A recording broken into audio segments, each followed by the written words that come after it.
Hello, my friends. I'm so happy you are here. Today I'm coloring up this little cutie using colored pencils, and I'll share a few coloring tips along the way.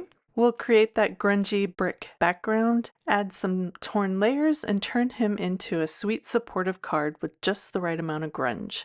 So let's get started and assemble this card.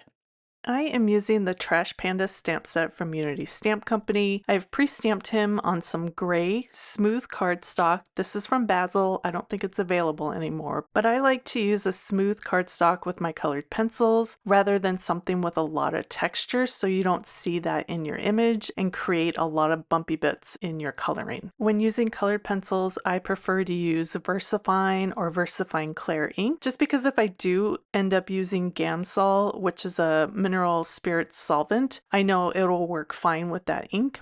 I'm not going to be using that today. I didn't find it necessary, but it's just good practice to know which inks work well with the medium that you're going to be using. So I am using Prismacolor colored pencils today. They're kind of a waxy, meltable pigment. I just find them really buttery smooth and they apply color really well. I've already started my coloring, as you've seen. I started out using my white pencil and I'm just coloring all the areas in my stamp that are open. This stamp has a lot of detail already built into it. So the fur detail, the shadow, the lines on the can and the trash, they're already there. So all I need to do is kind of fill in those white areas. And that gray cardstock has already given me a really great base to work off of. It's kind of filled all that in for me, so I don't have to go over and fill everything with a gray colored pencil. The colored cardstock has done that, and I really love that trick with coloring with pencils on a colored cardstock because it gives you a fun base to work off of. So I've filled in the areas that are white. I've come in and just added a hint of some cool grays to his fur. I'm leaving a lot of that gray white space open and letting that kind of shine through because of the detail of the stamp. I don't have to do a lot of coloring because that's already set there. And color pencils like this will be fairly opaque. It just really depends on how many layers you do or how hard you press. The harder you press, the more opaque it'll be, the more solid, or the lighter you color, the more transparent it'll be, and the more you can see through it. And you can play with that variation. A lot of times I'll start out light if I'm not really sure how dark that color is going to be, or if I'm building up shadow. So I'll start light, and then I can always come back and add more. If I know like that rusty color that I have going on, I came in and just added a lot of pressure and created deep pockets of those colors because I know I want them to pop against the background and I don't want to see the gray cardstock. So you can always play with your pressure. You can always play with the layers of color.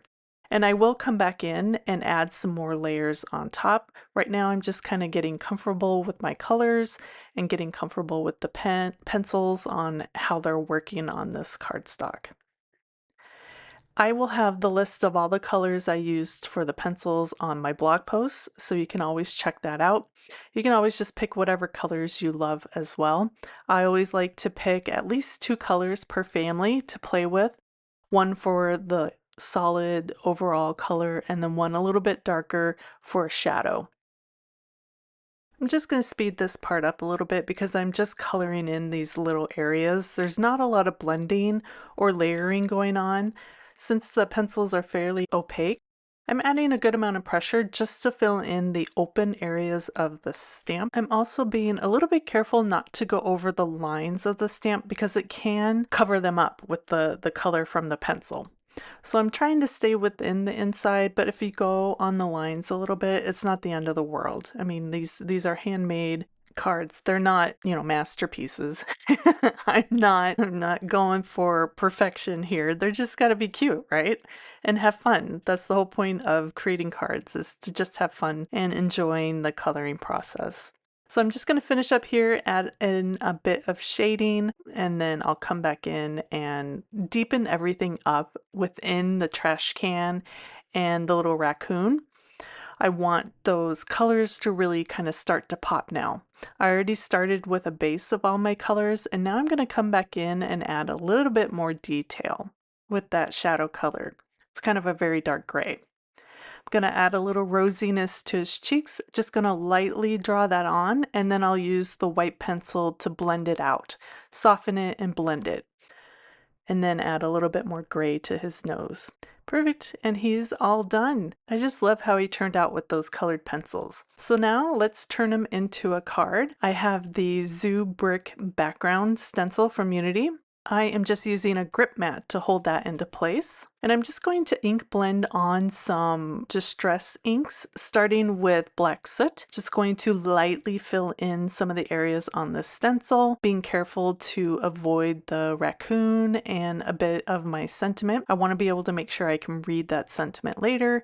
If I cover the raccoon a little bit, it's not the end of the world. If you would prefer to mask him off, you always can do that. Next, I'm coming in with a little bit of rusty hinge and finally broken china. And these are all colors that are in my trash can and my trash. I'm trying to pull those colors that I used from the colored pencils into my background. I'm going to come back in one more time with the black soot and deepen up some of those bricks and around the edge a little bit more, just to get more of a darker impression of those bricks.